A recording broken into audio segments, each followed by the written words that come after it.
Se vam kdaj zgodi, da vaši možgani počnejo ravno nasprotno od tega, kar ste želeli?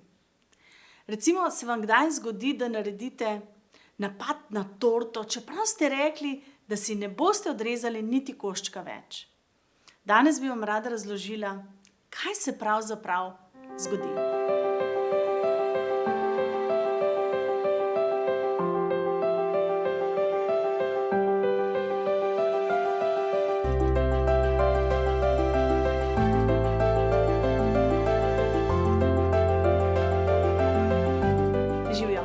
Moje ime je Irena in sem terapevtka hitre transformacije in hipnoterapevtka, ki pomaga ljudem živeti bolj samozavestno in srečno življenje.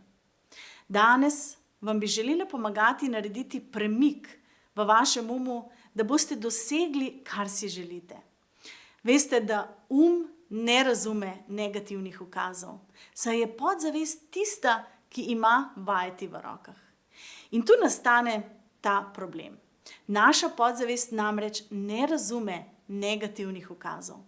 Vedno nam namreč vrne le to, kar misli, da si želimo, saj je njena naloga, da nas vedno premika proti užitku in stran od bolečine. Podzavest torej ne razume negativnih ukazov. Kaj to pravzaprav pomeni? Ko si recimo rečemo, ne bomo več jedli torte, s tem stavkom, tem negativnim ukazom, zmedemo našo podzavest. Nikalnic namreč ne razume, zato preprosto razume le jedla torto, kar si tolmači kot našo željo, da bi si odrezali še en kos. In tako se nam zgodi, da je želja po torti taka sila, ki je neustavljiva, čeprav smo si rekli, da je ne želimo. Zato je tako pomembno, da svoje misli in stavke, ki jih izrečemo, uporabljamo pravilno. Še en primer negativnega ukaza, ki ga naša podzavest ne zna tolmačiti pravilno, je: ne spotakni se. Uganete, kaj se zgodi? Ja, ravno to. Pademo, kot smo dolgi in široki. Zato tudi svojim otrokom nikoli nisem rekla: pazi, da ne padeš v lužo, ne bodi tako tečen in različne stvari. Vi tudi to počnete? Zaupajte mi spodaj v komentar. Torej, obstaja zanimivo pravilo, da naša podzavest ne prepozna teh nevizualnih besed. To je recimo beseda ne bom, ki v življenju pravzaprav nima nobene vizualne komponente in je ne moremo pokazati.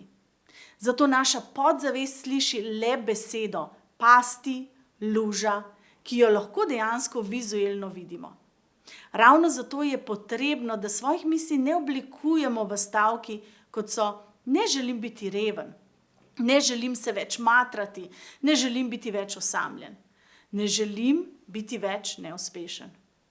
Če ste slučajno razvili navado, da svoje misli oblikujete kot negativne ukaze, se osredotočate, da jih zamenjate s pozitivnim ukazom. Recimo, želim uspeti, želim biti srečen, želim imeti veliko denarja. Kot hipnoterapevtka sem vedno zelo previdna, da moji posnetki hipnoze polnijo podzavesti mojih strank s pozitivnimi ukazi. Če bi na primer dejala, da ne želijo več, da bi jih bilo strah, terapija zagotovo ne bi bila uspešna. Prav tako sem izredno previdna, ko delam s strankami, ki se želijo recimo znebiti teže.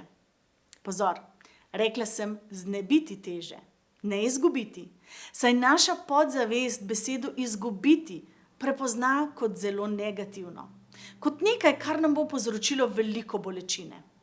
In ker je njena naloga, da nas pred bolečino brani, se bo na vsak način trudila, da nam to omenjeno izgubo prepreči.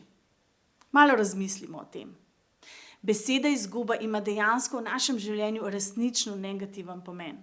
Če pogledamo že primere: izgubiti življenje, izgubiti telefon, izgubiti prijatelja, starša. In res je, beseda izguba večinoma za nas pomeni veliko bolečino.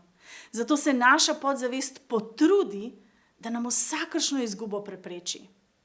In kot RTT terapevtka svojim strankam vedno rečem, da se bodo znebili teže, da bodo shujšali, postali bolj vitki, suhi, močnejši. Njihova podzavest se tako oklene teh slik in jim pomaga na poti do njihovega cilja. Kot je rekel grški filozof Aristotel, postanemo to, kar mislimo. Zato spremenimo svoje misli v pozitivne in nehajmo uporabljati negativne besede, kot sta ne bom ali izgubiti. Osredotočimo se na to, kaj dejansko želimo. Če bi želeli nek proces reprogramiranja svojega uma, olajšati in pospešiti, poiščite pomoč certificiranega RTT terapevta v vaši bližini ali mi pišete na mail spodaj. In pomagala vam bom priti do cilja hitreje in učinkoviteje. In če vam je bil ta posnetek všeč, ne pozabite ga všečkati. Vesela bom tudi, če se naročite na moj kanal. Se vidimo v naslednjem videu.